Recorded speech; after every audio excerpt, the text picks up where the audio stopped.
It strikes me as one of the most important ways of supporting young people in London is the use of stop and search. And it is conspicuous by its absence in this plan in its entirety. Would you have liked to see some emphasis on A, it would be used, and B, how?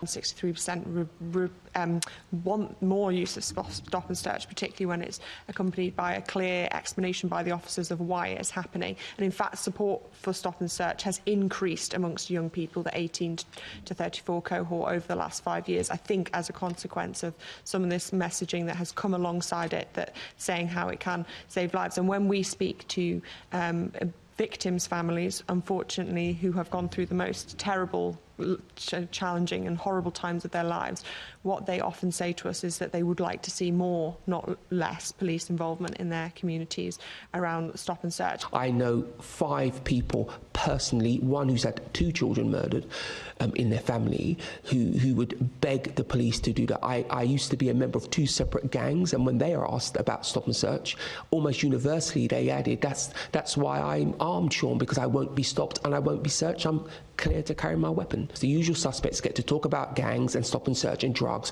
from the safety of their lovely middle-class warm home, where the rest of us, from my community, are at the other end of that blade or that drug deal and die. I wanted to go back to the report you were involved in last year, where you talked about stop and search, but put a lot of emphasis on looking at the Glaswegian model of the Community Initiative to Reduce Violence, the CIRV. Not just talking about the propensity with which we use stop and search, but also the way in which it's used, and part of kind of that whole more systemic, holistic kind of intervention. What's the view on that, and how that could be incorporated in the police and crime plan?